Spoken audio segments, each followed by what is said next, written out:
What's up, guys? How are you? Welcome into a Monday morning edition of the Daily Juice Podcast. My name is Matt Perrault. You can follow me on Twitter at SportsDogMatt. We're here every morning on BettingPros.com, always being brought to you by BetMGM. You guys know about where to find us, audio, anywhere you get your audio podcasts, on BettingPros.com, and the video on YouTube. You guys have that $10 offer, $150 on any event, promo code JUICE150 at BetMGM. Promo code JUICE150, new users, BetMGM, BetMGM.com. All right, I'm not going to recap everything on Sunday, but I'll just run through what we did. So on straight wagers, we went 0-1. Chiefs are awful, and I mean awful right now. It is unbelievable to watch Kansas City, and they're not a playoff team right now. Forget a contender to win it all. They're not a playoff team. Patrick Mahomes is now injured, although he did clear concussion protocols after the game. He's got issues. The team's got issues. That defense is historically bad right now for the KC Chiefs. So 0-1 there. We go 1-2 on our prop bets. 1-2 on our teasers. We wound up going, the Wong teaser hit again. So the Wong teaser now is 6-1. And then we lost a teaser on the Eagles because they lost by 11 and not 9. And then we lost the Sunday night teaser because the total was 48 and we hit under 47.5. So we lost two teasers by 2.5 points. That unfortunately, it's just what's going to happen.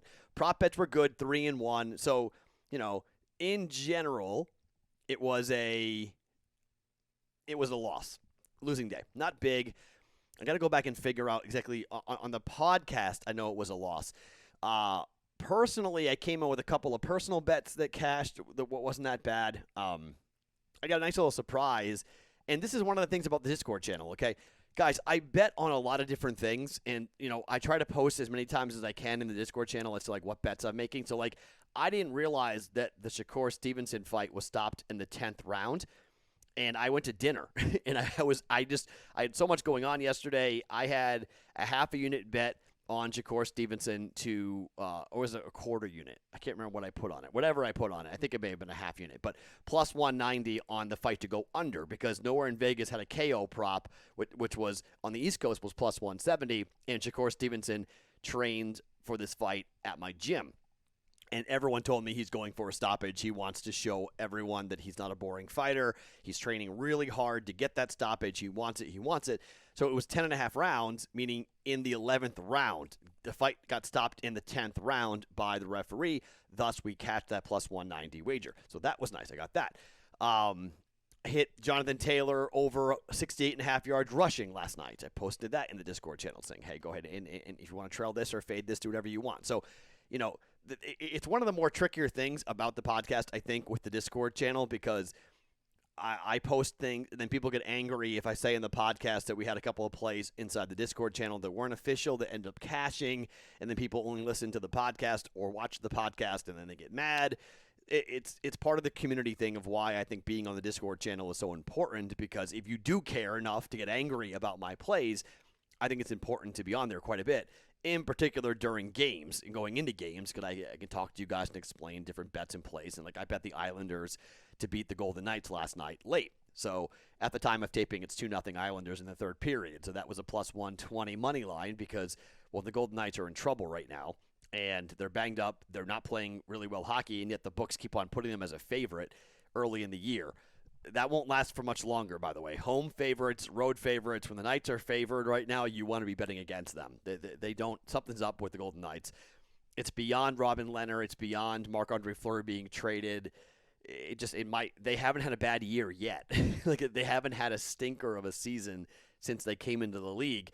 And this might be it. This might be the year where they're kind of and everyone is watching the Raiders because the Raiders are 5-2 and they're playing really well. And yeah, they had the John Gruden controversy, but there's a lot of positives going on right now with the Las Vegas Raiders. So right now I'm fading the Vegas Golden Knights.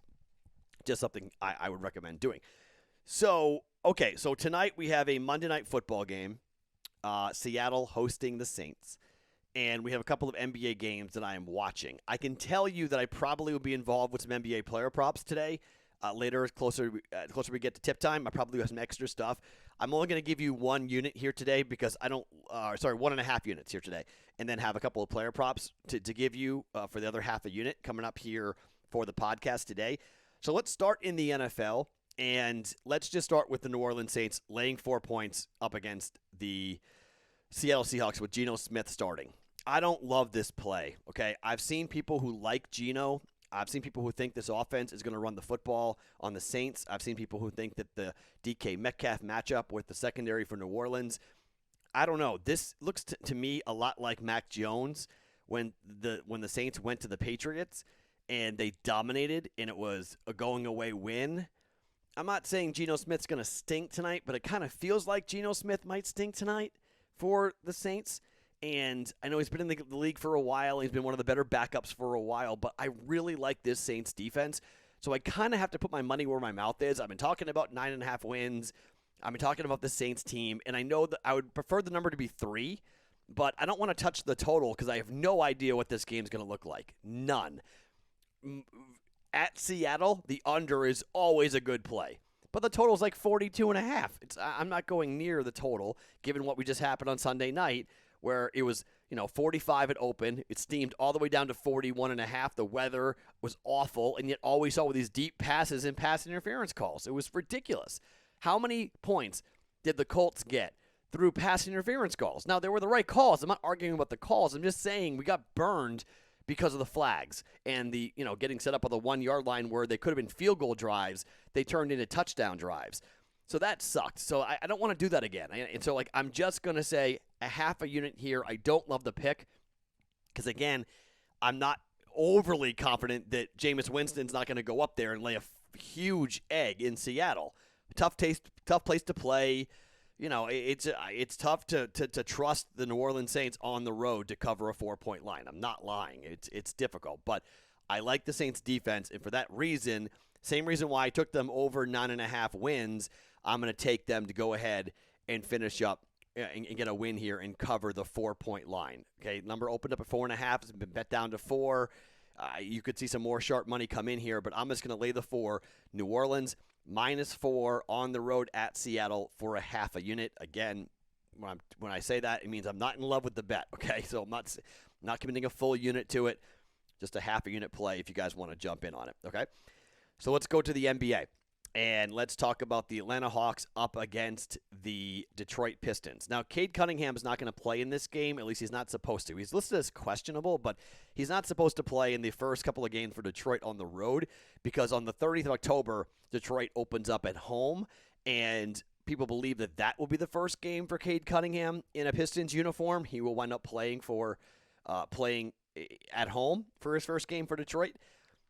Here's the thing with the number being 10.5. It's a big number, okay? It's a really big number. I don't love it. But here's the problem for Detroit. Without Cade Cunningham, they're scoring 85 points a game, which is not good, okay?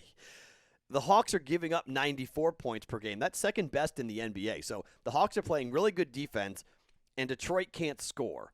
On the other side, Atlanta is scoring 104 points per game, and Detroit is giving up 95.5 points per game. Now, that's pretty good. They are playing defense, okay? And they held the Bulls down in their first couple of games. But I have a hard time saying that, okay, this is going to be a spot where I want to jump in and feel comfortable about Atlanta, or about Detroit, they're 0-2 against the spread. In their first game against Chicago, they were catching 5. They lost by 6. In the second game against Chicago, they were catching 8. They lost by 15, okay? And I guess that was their first home game was against Chicago. So I guess technically they've already played one home game. But Cade Cunningham's been out for this game, the 2 games against Chicago. He's supposed to be out for this entire road trip here and then get going again back on the 30th. This is the reports that I have read tonight about Cade Cunningham. Even if he plays, I'm not really all that concerned about it because of the offense. We saw the opener against Dallas for Atlanta at home. They were 2.5-point favorites. They won by 26. They went on the road to Cleveland, 8.5-point favorites. They lost the game by 6. So we're getting Atlanta off of a loss, third game of the year, and back at home.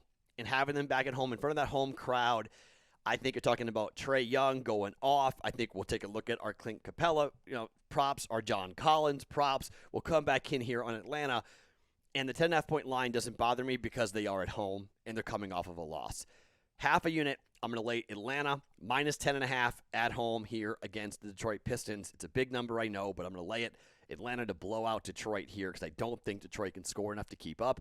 And I think Atlanta on the road will pull away, get a big win the game by 15 points or more coming up here tonight. Okay.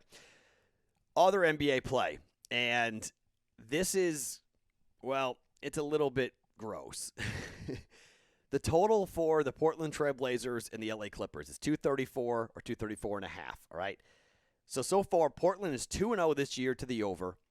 The Clippers 1-1 to the over. In the first game against Golden State, the total was 229 for the Clippers. 115-113 was the final. Clippers win the game by 2. Golden State wins the game by 2. Goes under by a point. Like it was right there. The second game, Memphis comes in. Memphis 225.5. Over goes over by 8.5 points. Why? Because the Clippers are not playing defense at all right now. They are, whether it be Memphis, Golden State, doesn't matter. They're giving up 115 points. Like it's just like kind of pencil that in. They're giving up 115 points minimum here. There's no Kawhi. And without Kawhi, they're playing faster. They're shooting more shots. Paul George is scoring more. But this is not the type of Clipper basketball that we're used to seeing, okay? On the other side, we know what Portland does. Portland plays extremely fast. Against Sacramento, it was 234. It went over by 11 points, 124 to 121. Against Phoenix in their second game, 229 was the total. It went over by 10 points, 134 to 105, okay? They've scored 134 points and 124 points coming up here. So they're going to be good for 120 points. Can we get 115 points here out of the Clippers? I think we can because of where we've seen what was happened here with Portland.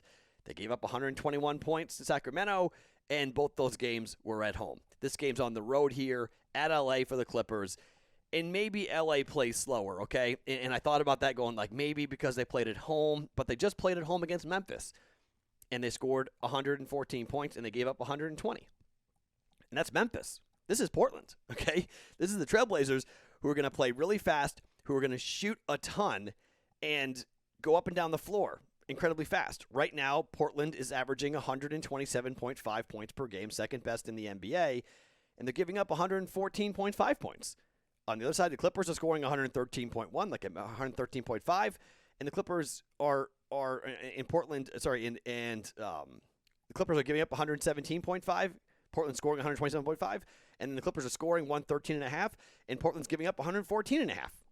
So, I don't know how this game goes under at the moment, given the way these teams are playing. It's a big number. I don't like laying, an over at 234. But you can shop around. I found it at 234 here from a total perspective. And I'm going to go over here. I mean, talking about Portland right now, the number one shooting efficiency team in the NBA. They are hitting 48 made field goals a game. That's number one. They're hitting 16.5 threes per game. That's number two. And on the other side, same thing right there going with the Clippers, where the Clippers are hitting 42.5 field goals per game. That's 11th in the NBA. And they're shooting effective field goal percentage, 50.5. That's 21st in the NBA. Not great, but Portland is number one, 60.2. I just don't think the Clippers are playing defense. And I think the Clippers are live to win the game if they play fast. They're favored by 3 here, okay? I lean Portland plus 3. I do. But I'm just going to go for points here and just think we're going to see a lot of points on both sides, and hopefully it's like a 120, 115 type of game, and we go over 234 here on the total. It's going to be a sweat. I'm not debating it. This is not going to be – it's only a half a unit play for this reason. I think we'll be sweating it out down the fourth quarter, watching free throws, and we'll need a very fast start in the first half for this, and potentially, if this game – it's off to a very slow start, there may be a way of hedging off of it and jumping in on a side with a live bet for this game. But I'm just going to ride with these offenses early, thinking they're ahead of the defenses, and the defenses just aren't really there. And I don't know how much defense the Clippers are going to play. Let's get Portland score 130. Let's get 120 out of somebody, 130, 120 final here, and go way over the 234.5, 234 number that's up there from a total perspective. I lean Portland, but I'll bet the over 234. Okay, so 3 plays, all half a unit. I will have 2 or more prop bets for you guys coming up in the Discord channel, bettingpros.com/chat to get in, or the link gets underneath me here on YouTube to get in. Again, the plays, Saints -4, half a unit for Monday Night Football. We're going Atlanta minus 10.5 in the NBA against the Detroit Pistons, and we're going over 234 for Portland and the Clippers. Late night NBA basketball for you guys coming up here today on a Monday. My name is Matt Perrault. Follow me on Twitter at SportsTalkMatt. Each and every morning, it's the Daily Juice Podcast, being brought to you by BetMGM, always found on BettingPros.com.